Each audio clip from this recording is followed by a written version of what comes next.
सभी को जय श्री राधे। जैसा कि मैंने आप सबको पहले ही सूचित कर दिया था कि मैं अपनी कथा के माध्यम से कार्तिक मास में प्रतिदिन प्रातः 5 बजे आप सबको कार्तिक मास के महात्म्य की कथा सुनाऊंगा। तो आइए आज प्रथम दिन कार्तिक मास के महात्म्य की कथा में पहले अध्याय का श्रवण करते हैं। बोलिए श्री सद्गुरुदेव भगवान की जय। मातृदेवो भव पितृदेवो भव। बोलिए लाडली लाल की जय। बोलिए श्री राधा दामोदर भगवान की जय। कथा इस प्रकार है कि नैमिषारण्य तीर्थ में श्री सूत जी से 88,000 सनकादि ऋषियों ने कहा, अब मैं आपको कार्तिक मास की कथा विस्तार पूर्वक सुनाता हूँ, जिसका श्रवण करने से मनुष्य के सभी पाप नष्ट हो जाते हैं और अंत समय में बैकुंठ धाम की प्राप्ति होती है।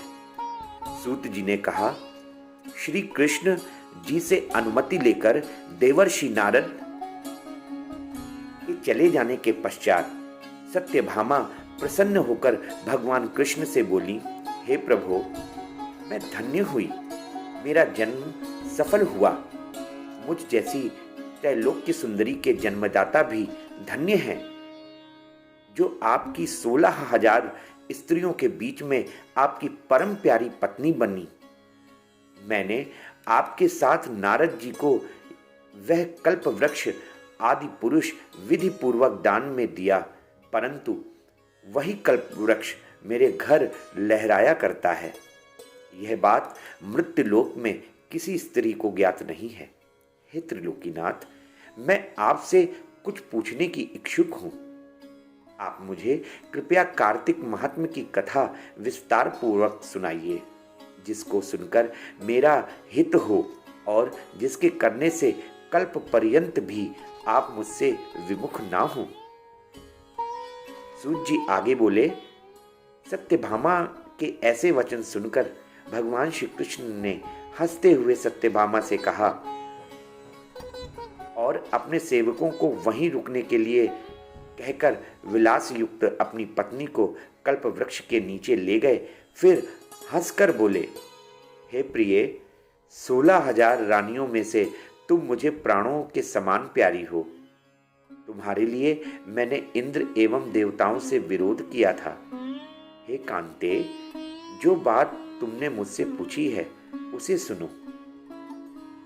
एक दिन मैंने तुम्हारी इच्छा पूर्ति के लिए गरुड़ पर सवार होकर इंद्रलोक जाकर कल्प वृक्ष मांगा। इंद्र द्वारा मना किए जाने पर इंद्र एवं गरुड़ में घोर संग्राम हुआ और गौलोक में भी गरुड़ जी गौओं से युद्ध किए। गरुड़ की चोंच की चोट से उनके कान एवं पूंछ कटकर गिरने लगे, जिससे 3 वस्तुएं उत्पन्न हुई। कान से तंबाकू, पूंछ से गोभी और रक्त से मेहंदी बनी। इन तीनों का प्रयोग करने वाले को मोक्ष नहीं मिलता। तब गौओं ने भी क्रोधित होकर गरुड़ पर वार किया, जिससे उनके 3 पंख टूटकर गिर गए। इनके पहले पंख से नीलकंठ, दूसरे से मोर और तीसरे से चकवा चकवी उत्पन्न हुए। हे प्रिय, इन तीनों का दर्शन करने मात्र से ही शुभ फल प्राप्त हो जाता है। यह सुनकर सत्यभामा ने कहा, हे प्रभु, कृपया मुझे मेरे पूर्व जन्मों के विषय में बताइए कि मैंने पूर्व जन्म में कौन कौन से दान, व्रत व जप किए हैं, या कौन कौन से जप तप दान नहीं किए हैं। मेरा स्वभाव कैसा था, मेरे जन्मदाता कौन थे और मुझे मृत्युलोक में जन्म क्यों लेना पड़ा। मैंने ऐसा कौन सा पुण्य कर्म किया था जिससे मैं आपकी अर्धांगिनी हुई। भगवान श्री कृष्ण ने कहा, हे प्रिय, अब मैं तुम्हारे द्वारा पूर्व जन्म में किए गए पुण्य कर्मों को विस्तार पूर्वक कहता हूँ, उसे सुनो। पूर्व समय में सतयुग के अंत में मायापुरी में अत्रि गोत्र में वेद वेदांत का ज्ञाता देव शर्मा नामक एक ब्राह्मण निवास करता था। वह प्रतिदिन अतिथियों की सेवा, हवन और सूर्य भगवान का पूजन किया करता था। वह सूर्य के समान तेजस्वी था। वृद्धावस्था में उसे गुणवती नामक कन्या की प्राप्ति हुई।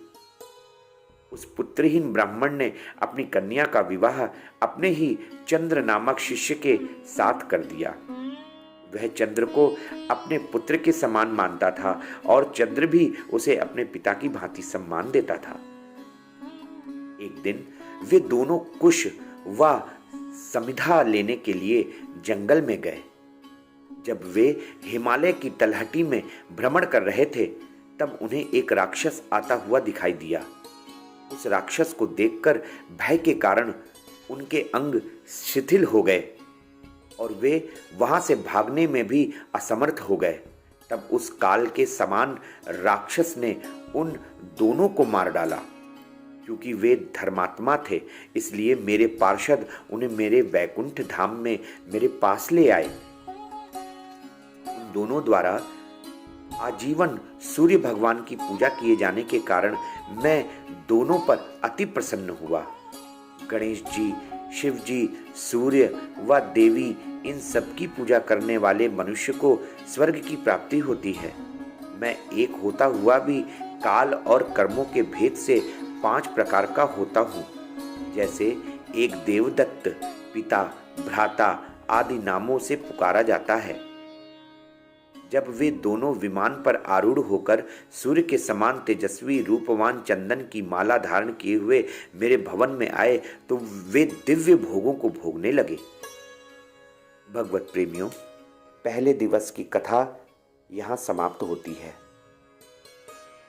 बोलिए श्री राधा दामोदर भगवान की जय। बोलिए श्री लाडली लाल की जय। बोलो श्री राधा रानी सरकार की जय। आज के दिन दामोदर अष्टकम का पाठ करना चाहिए। मैं अपने इस वीडियो में दामोदर अष्टकम का लिंक दे दूंगा।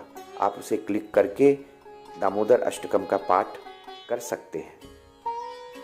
जय जय श्री राधे।